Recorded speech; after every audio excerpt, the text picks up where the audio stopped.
What's good, everyone? Hope you're having a wonderful day, and welcome to my review for Wolong Fallen Dynasty for PC. The reason I play games is because they're fun and immersive. They allow me to get sucked into a world where I can forget about any of my real problems for a little while. With Wolong Fallen Dynasty, Koei Tecmo and Team Ninja have created an experience that delivers on most of those reasons for why I play games. The combat is immensely fun, the art is magical, and the story is serviceable. The game has many flaws, which I will discuss at length, but if there's one thing I want you to take from this review, it's that the combat system more than makes up for those flaws. Buckle up, Tough Army, because we've got a fun discussion coming up. I'm going to cut to the chase and mention far and away the best thing about this game: the gameplay. Wolong's combat system is among the most fun I have ever played. At its roots is a deflecting system that provides an addictive adrenaline rush at nearly all times. Weighing the risk and reward of pulling off a perfect deflection in the moment versus playing it safe and guarding or dodging never fails to produce a dopamine hit. If the deflection is successful, you're rewarded with an increase in spirit. Think of it as attack power, which will allow you to perform more powerful attacks and cast more spells. However, if you fail the deflection, your spirit gauge depletes, and the enemy's spirit gauge increases, which causes you to take more damage from them and perhaps even be stunned, which opens you up to a critical attack. At its core, that's it, and it is awesome. However, when you add in build variety provided by its simple on the surface but somewhat deep leveling system, an endless list of weapons and armor types with different perks, you get a pretty flexible way to play the game. Want to play as a tanky melee character? Done. A spellcasting samurai wizard? Sure. Or my favorite, the agile swordsman that constantly casts his weapons in fire and rains down hell flames from the sky. You got it, dude. As awesome as all of this is, it would be for naught without fun, engaging enemies to fight. Thankfully, Wolong's basic and elite enemies are a joy, and its bosses range from good to holy shit, this is so badass. Another shining spot for the gameplay is in the flag system. Wolong does not have an open world. Instead, it follows a mission structure. And within each level, there are flag posts strategically placed throughout. These serve kind of like bonfires from the Souls games. There are two types of flags: battle flags and marking flags. Battle flags are placed after major battles and are usually near a shortcut that you'll unlock later in the level. Marking flags are off the beaten path and reward you for fully exploring the environment.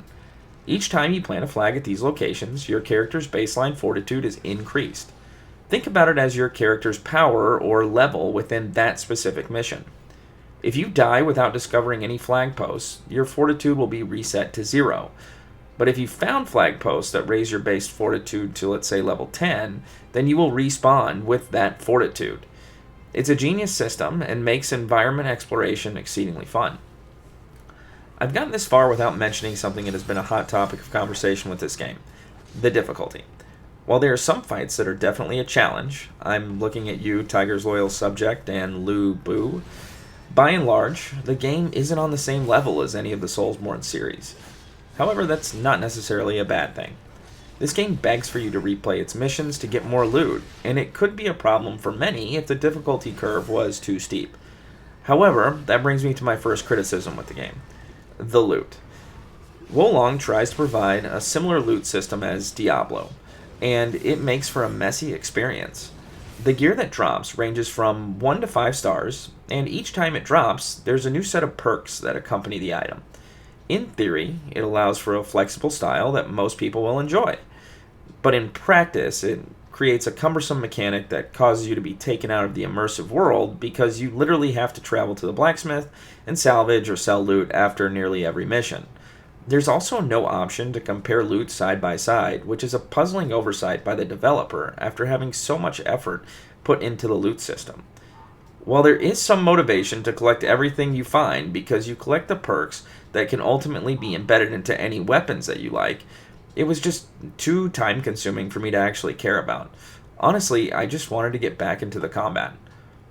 The other negative about the game is the camera. One of the things I love about the From Software games is that when I die, it's my fault, except in Dark Souls 2. Screw some of those areas. In Wolong, you will die because of the camera. It will frustrate you, and it will take you out of the experience.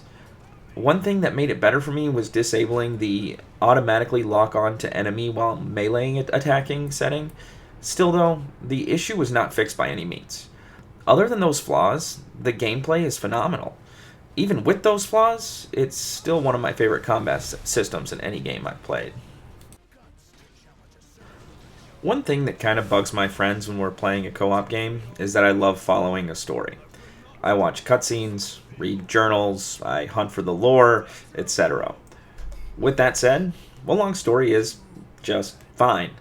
The tale seems epic as long as you have some background on the Three Kingdoms, but if you don't have that background, it's pretty cliche and meaningless. The story mainly serves as a segue into the next mission to get you back into the combat, and in that sense, it conflicts with that tedious loot system that I was talking about previously. There are numerous characters that you fight alongside, and they have their own motivations within the story. Each one can be pretty dramatic and over the top, though.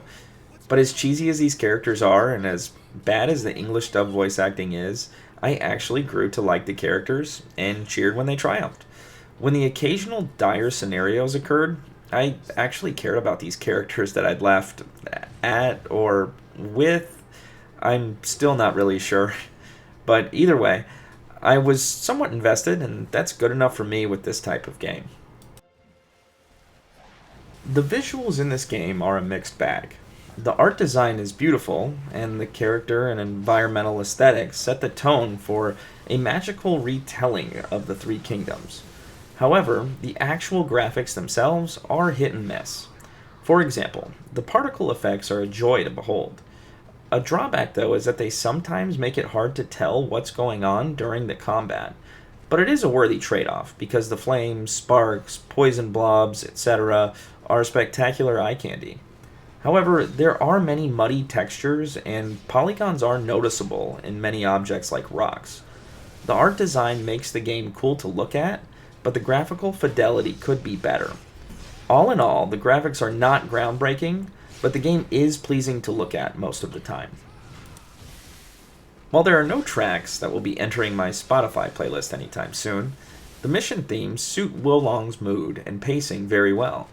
The music plays off of the adrenaline produced by the combat, while at the same time capturing the tones of each individual level and boss fight. During combat, the clashing of the swords, the crackling of flames, and the ping of a proper deflect make for a rhythmic experience. You can feel the flow of combat in large part due to the sound design and its execution. Voice acting in English is pretty cheesy and over-the-top dramatic, as I said. It seems out of place at first, but it did grow on me. It's almost like watching a movie so bad that it's good, but I'm not sure that's a compliment. At least the voice acting didn't pull me out of the experience, though. Overall, the sound in this game is pretty solid. I want to start this with a disclaimer. My PC has a 4090, i9 13900K, and 32 gigabytes of RAM, so my experience here might not be the same as yours. However, I will report on all of the issues that I came across that are simply inexcusable. First, there's white flickering that happens across the entire screen when ambient occlusion is turned on. It is fixed when you disable that setting, which is easy enough to do, but you literally have to turn it off every time you boot up the game. This is the only setting I had that didn't save for some reason.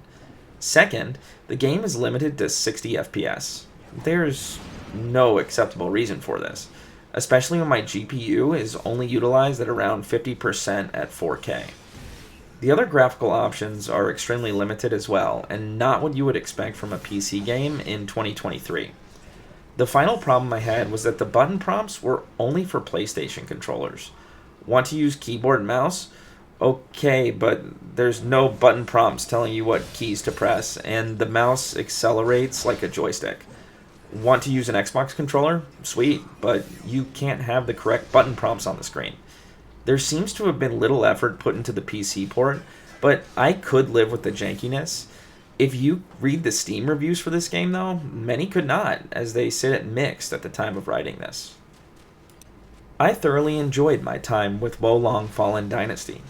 Despite its flaws, the combat system carried me through the game, and the roughly 24-hour campaign went by in the blink of an eye.